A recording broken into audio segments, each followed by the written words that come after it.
Hello everyone, I'm Rin. Me too. Sure you are. Hi. And we're here to give you an inside look to the Endwalker Media Tour's Warrior.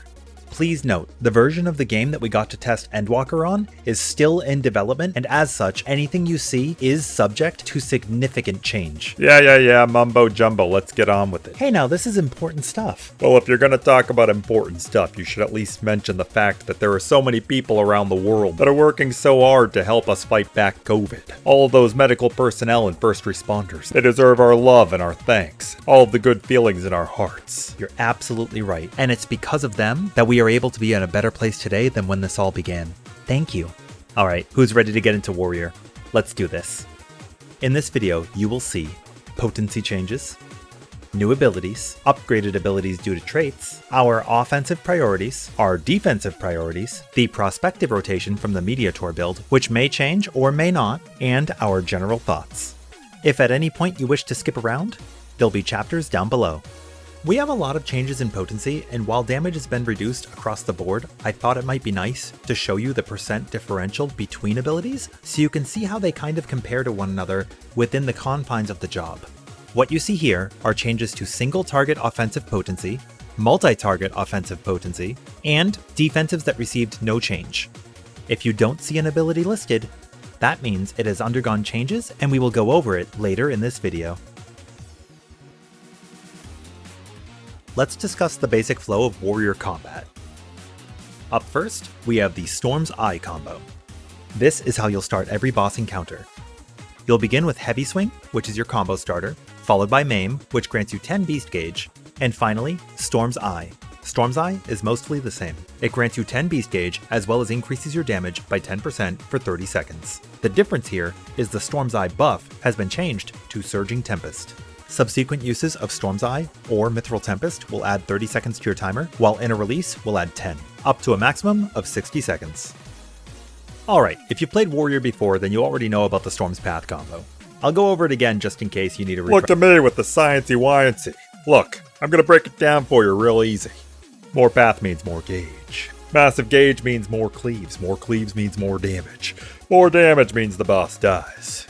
We're simple-minded tanks, but it's honest work.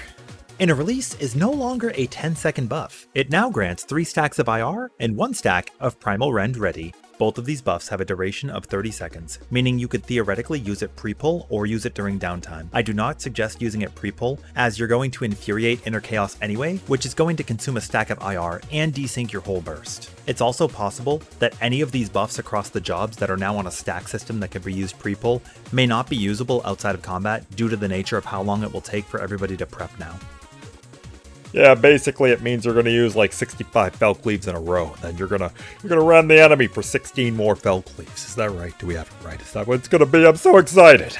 Not so fast. Basically, what this means is you're going to be using 3 Fel Cleaves and 1 Primal Rend every burst window. Now, you can use Primal Rend while you're under the effect of Inner Release, as it does not consume a stack. Do watch out for Infuriate, because Inner Chaos does still consume a stack of IR. Now, because Inner Release is on a 3 GCD charge system, this means that OGCDs are now unaffected. So while Upheaval and Onslaught do not consume any Inner Release and do not automatically direct hit crit, you should still use them during your burst.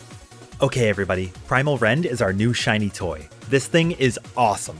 It's a direct hit crit AoE gap closer on the GCD that you can use once per minute while under the effect of Primal Rend Ready, which is granted by Inner Release and lasts for 30 seconds. You can use it immediately or hold on to it. My suggestion is to use it under raid buffs. Whether you use it during Inner Release or after Inner Release is going to be subject to the raid buffs up in your group at the time. For example, if you have Red Mages Emboldened, you're probably going to want to use it immediately.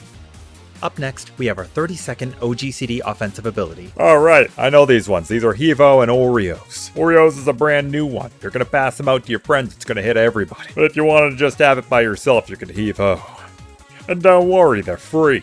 Actually, that's a pretty good way of explaining it. You almost covered everything. Upheaval no longer has a gauge cost, and it shares a cooldown with Orogeny, which is its AoE counterpart. One other notable change about Upheaval is it is no longer affected by Inner Release, meaning you're not guaranteed to get a direct hit crit while you're under the effect of IR, but you still want to use it on cooldown, which means that every other Upheaval or Orogeny will naturally be available at the same time as IR.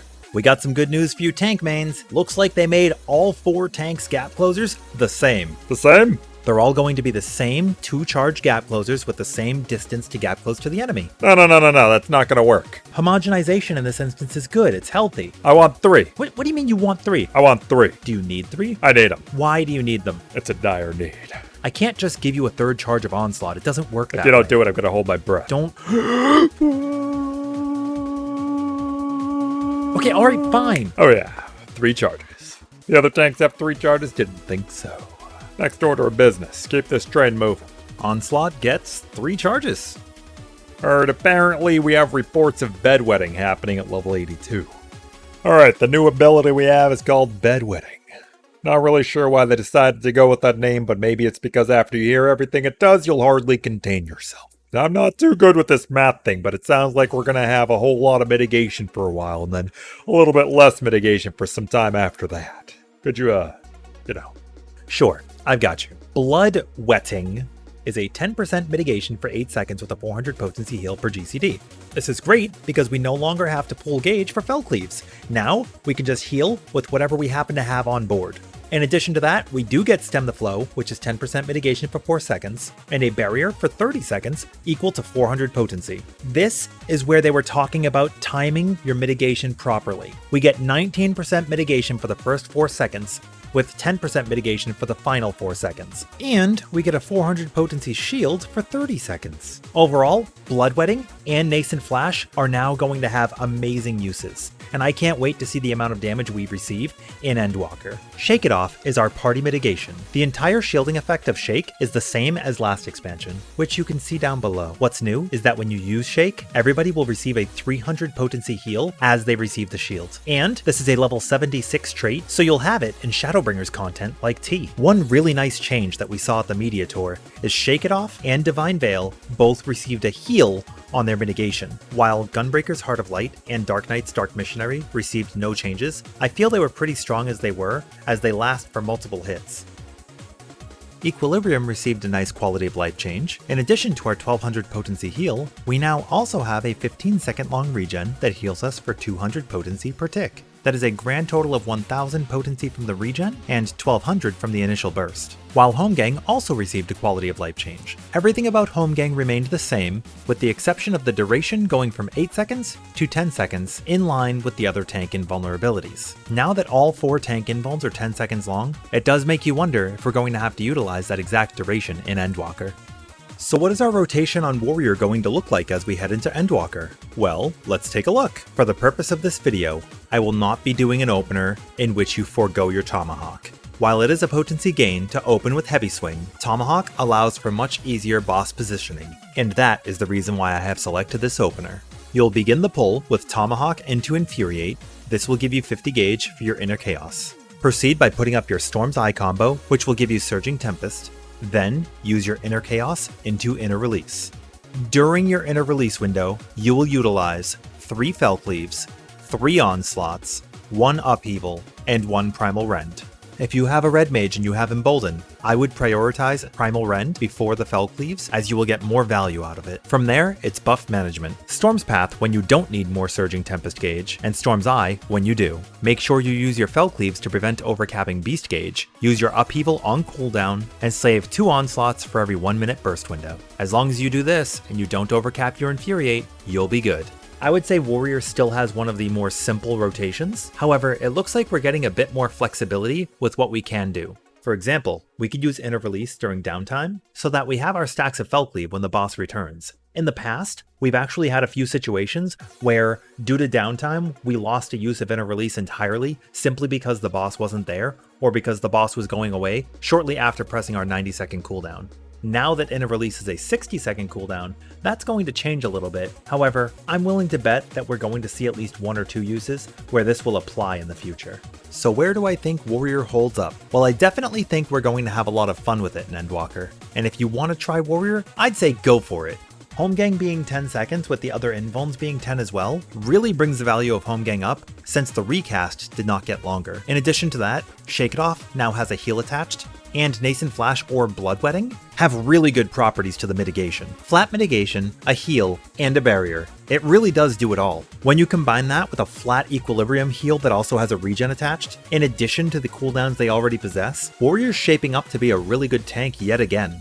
However, it was Christmas come early for Paladin, and I really do feel like Paladin is such a strong contender that it would be hard not to bring one. Each of the tanks do bring something to the table, whether it be multi-hit percent mitigation, heals and shields, or whether it be multiple sources of mitigation across individual party members. There really is going to be an opportunity for each tank to shine, and I'm really excited to see what Endwalker has in store for us. Well, that's pretty much it. I think we've covered most of what we need to as far as Warrior's concerned, and any additional information with how I think tank balance is going to operate in Endwalker or changes I would like to see, I'll cover in another video. Thank you very much for hanging out, and once again, I would like to extend my greatest gratitude to Square Enix for having me be a part of the Endwalker Media Tour. It was an absolute blast, and I loved every minute of it. If you enjoyed this video, please consider checking out the other coverage videos I have from the Endwalker Media Tour. And if you had any questions, feel free to ask. Maybe there's something you saw in the video that caught your attention, or maybe there's something I didn't cover here. Maybe you even want to talk about another tank entirely or something else. I am all ears, and I'd love to hear what you have to say. Thank you very much, and I'll catch you next time.